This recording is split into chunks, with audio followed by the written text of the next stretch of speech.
नमस्कार, मैं कृपाल। अमेरिका से बहुत बड़ी खबर है। ट्रम्प सरकार एक ऐसा प्रस्ताव लेकर आई है मतलब जिससे हमारे इंडिया के जो लाखों लोग अमेरिका में काम कर रहे हैं उनकी रातों की नींद उड़ गई। मतलब लोग सोच रहे हैं ये हो क्या रहा है ये। मतलब इस प्रस्ताव के बाद तो लोग परेशान है पिछले 48 घंटे से।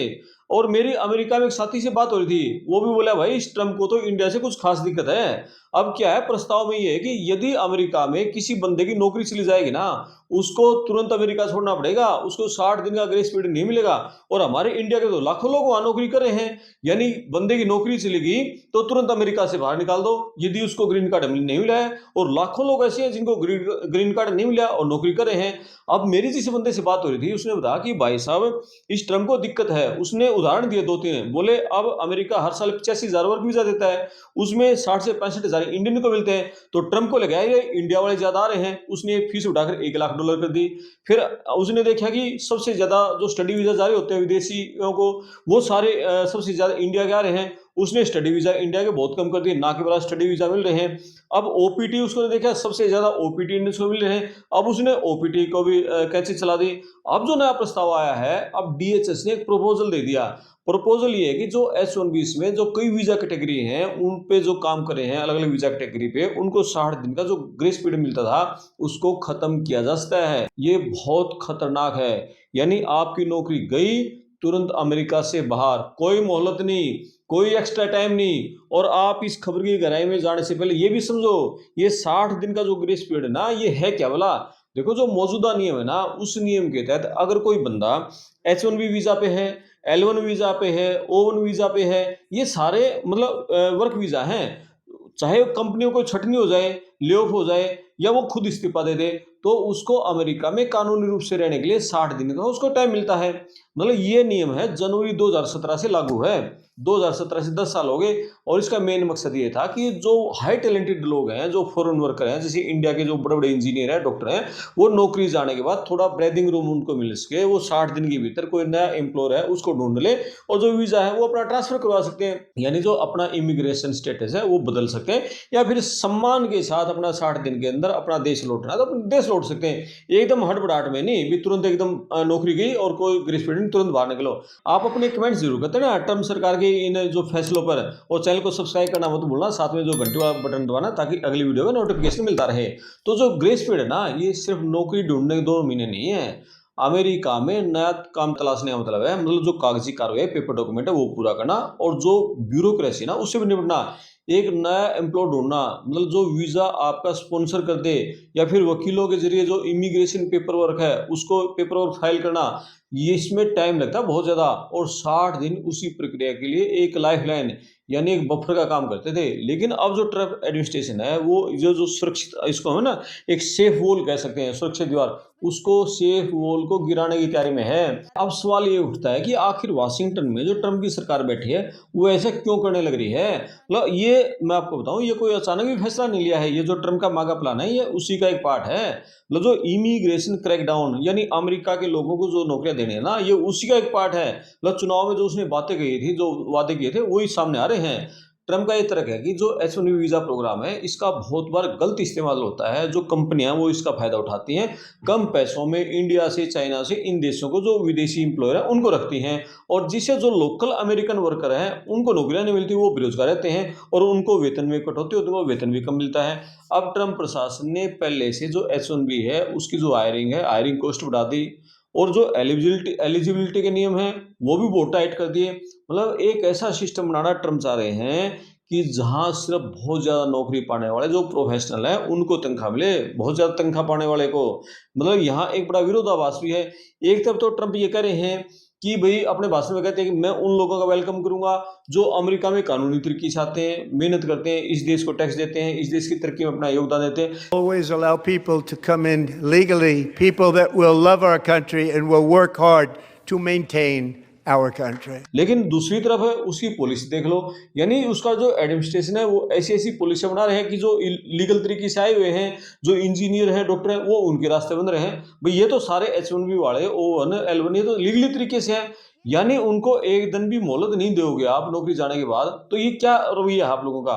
मतलब इस पूरे मामले में जिस देश का सबसे कुछ ज्यादा दांव पे लगा ना, ये वैसे तो पूरी दुनिया के लागू होगा, लेकिन दांव पे इंडिया।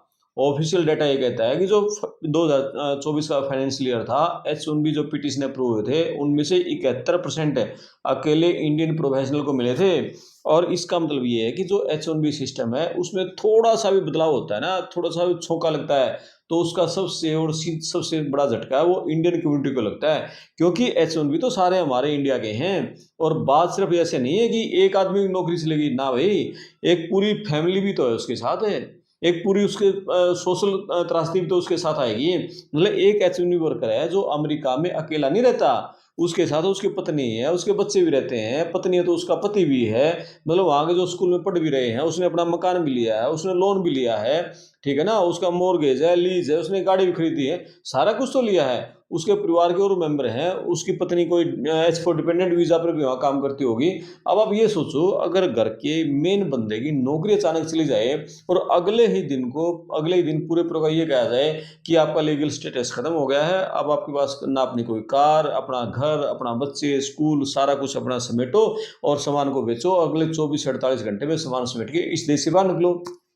अब ये हालात कैसे हो गई, मतलब ये तो मेंटली रूप से तोड़ देगा उस आदमी को। तो अब जो इमिग्रेशन एक्सपर्ट है उनका ये मानना है कि ये नियम लागू हो गया ना, तो ये लागू होने के बाद जो विदेशी प्रोफेशनल हैं उनके पास इन कंट्री यानी अमेरिका के अंदर कोई भी विकल्प आजमाने का कोई रास्ता नहीं बचेगा।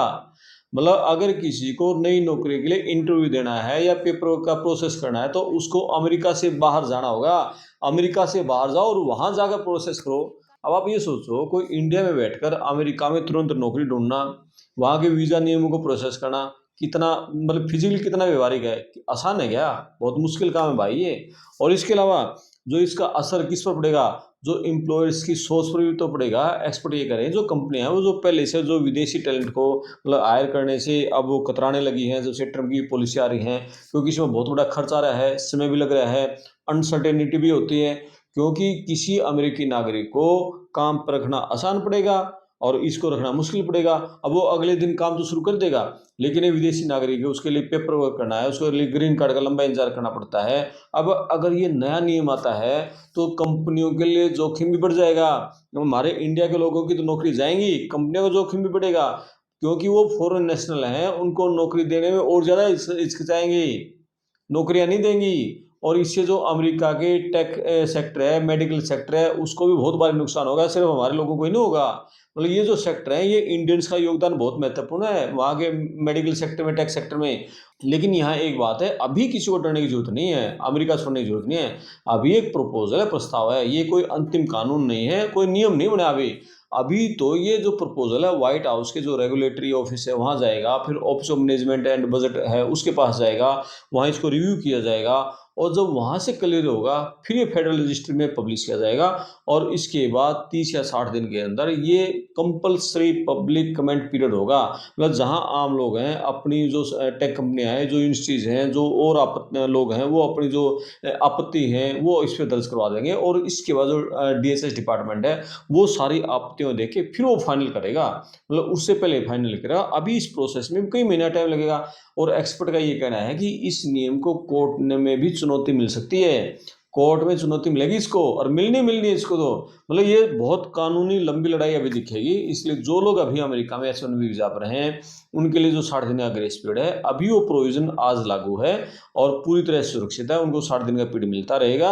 लेकिन आने वाले दिनों में जो अनसर्टेनिटी है ना, इसको देखते हुए बहुत सावधान रहने की जरूरत है। एक्सपर्ट का ये कहना है कि सोशल मीडिया पर जो अफवाहें चल रही है उन पर ध्यान ना दो, केवल अपना जो ऑफिशियल USCIS की अपडेट है उस अपडेट पर भरोसा करो, अपनी नौकरी में आप अच्छा प्रदर्शन करो, ताकि ऐसी नौबत ही ना आए कि कोई आपको नौकरी से हटाए, आपको छटनी में आपका नाम आ जाए। अपना वीज़ा स्टेटस है, डॉक्यूमेंट है, उसको हमेशा अप टू डेट रखो। यदि कोई भी मतलब ऐसे विपरीत हालात भी बनते हैं तो तुरंत किसी अच्छे इमिग्रेशन लॉयर से संपर्क करो। यानी ये सारा सिस्टम है, आपको बहुत अवेयर रहना है। तो इस पूरे मामले पर आपका क्या सोचना है? क्या ट्रम्प सरकार का ये कदम है बिल्कुल सही है, या ये जो हमारे इंडिया का जो टैलेंट है उसके साथ ना इंसाफी है? आप कमेंट सेक्शन में जरूर बताएं, अपनी राय रखें और वीडियो को शेयर करें, चैनल को सब्सक्राइब करें, साथ में जो घंटी वाला बटन है उसको जरूर दबाएं, और इस वीडियो को अपने रिश्तेदारों के पास जो अमेरिका में रह रहे हैं उनके पास जरूर भेजें। मैं आपका दोस्त करमपाल, धन्यवाद।